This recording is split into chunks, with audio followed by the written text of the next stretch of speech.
Hello students, welcome to your computer class. So in this video we will be discussing about constructors, that is your chapter 3. We'll see what is the definition for a constructor.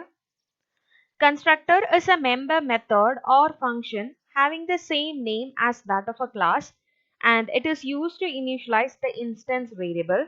That is, constructor is a member method. Member method means a function. Methods are functions that we studied in the last chapter. So you know what is a method or a function. So constructor is again a method or a function, but it is having the same name as that of a class. So constructor will be having the same name that of a class, and it is used to initialize the instance variables. And the main purpose of constructor is to initialize the variables with some value. We'll see a simple example for a constructor. So class name is example here. Then as soon as class name is defined, example of. So this is a constructor here, and inside the constructor block only initialization of variables should happen. Then after constructor is defined, then we can have user defined methods, that is normal functions or general program statements. Then at last you will have main function as we were doing like normal functions. So this is a general syntax or general example for doing constructors.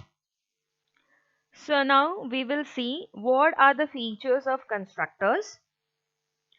First feature is the constructor is defined with the same name as class name. So this is very important. A constructor should be defined with the same name as a class name. Second feature is constructor is used only to initialize the data members or instance variables. So constructor is used only to initialize the data members, and inside the constructor function you should not use any kind of calculations or printing statements. Nothing will be there. Only initialization of variables will be happening inside the constructors. Next feature is the constructor is automatically called while creating an object, and whenever an object is created, at that point what happens is the compiler itself will initiate the constructor.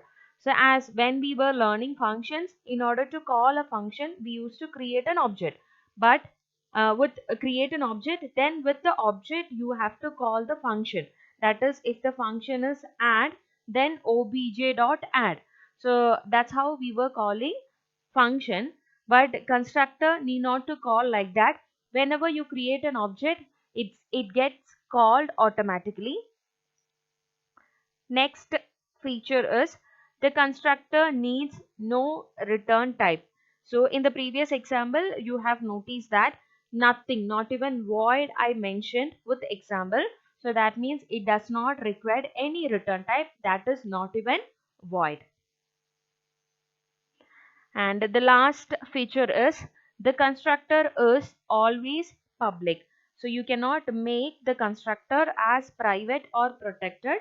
It should be always public, since the constructor should be accessible for all the objects of a class.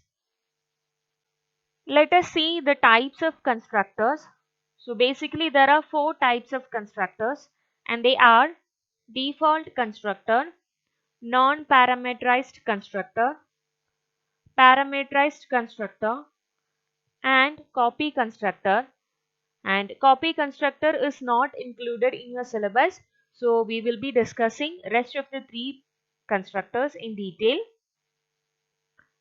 So let us start with the default constructor, and we'll see what is default constructor. It is a constructor that is used to initialize the instance variables with default initial values, and that is known as default constructor. And initial values of different data types are, like if it is int then it is 0, if it is float then it is 0, 0.0, and if it is a character then it is a null space. So those are the default initial values for any data type variables.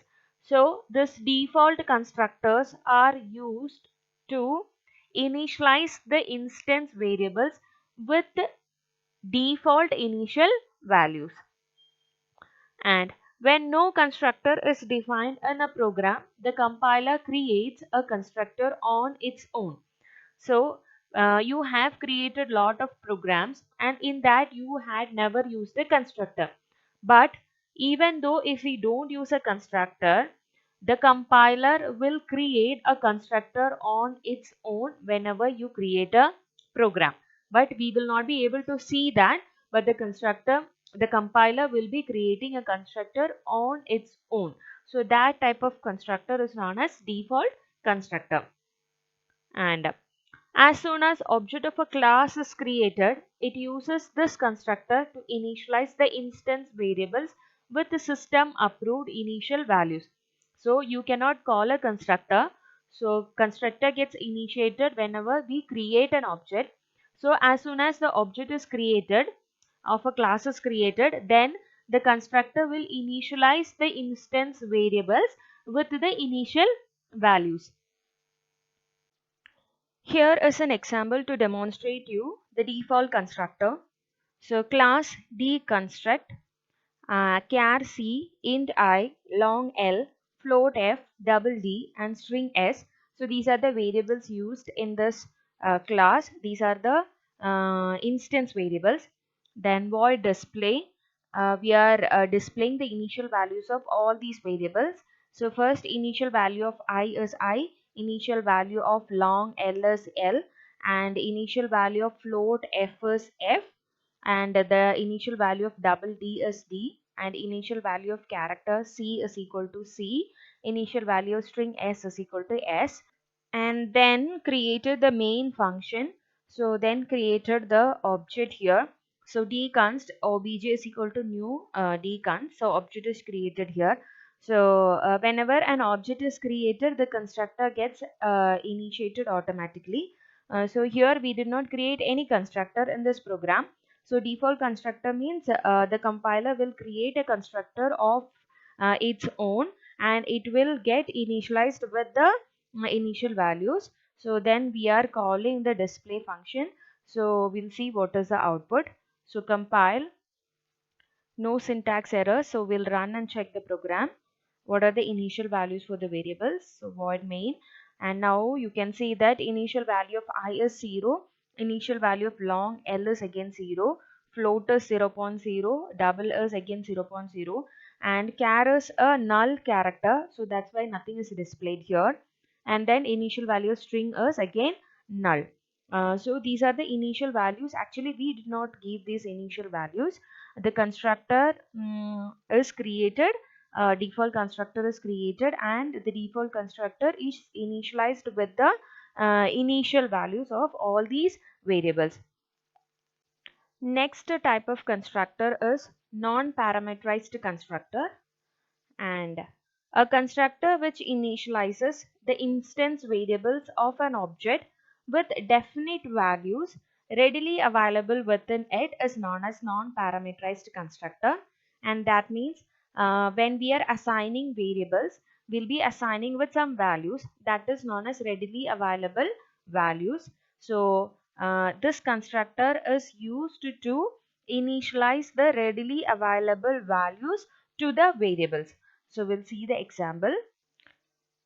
Class NP, that is non-parameterized constructor. Then int a comma b. So these are the instance variables, and NP constructor is created here, and a is equal to 5, b is equal to 10. So we are initializing a and b with the readily available values, that is 5 and 10. Then one more function is created here, that is void calc, and int c is equal to a plus b. Then system.out.println, a values printed here, b values printed here, as well as c values printed here. Then public static void main, np obj is equal to new np const. So we are creating an object for this class. So whenever an object is created, the constructor gets initiated. So constructor is here, so this gets initiated. So that means A value will assign with 5 and B value will be assigned with 10. So we'll run and check the program. Compile, no syntax errors. Right click, void main, and here you can see that A is 5, B is 10 and C is equal to 15. So that is, it gets initiated with the initial values, that is 5 and 10, and the C is calculated and that also got printed. With this non-parameterized constructor, today's session is done. So please go through the video twice or thrice to make the constructor topic more clear. So we'll see with the same chapter in the next session also. So thank you.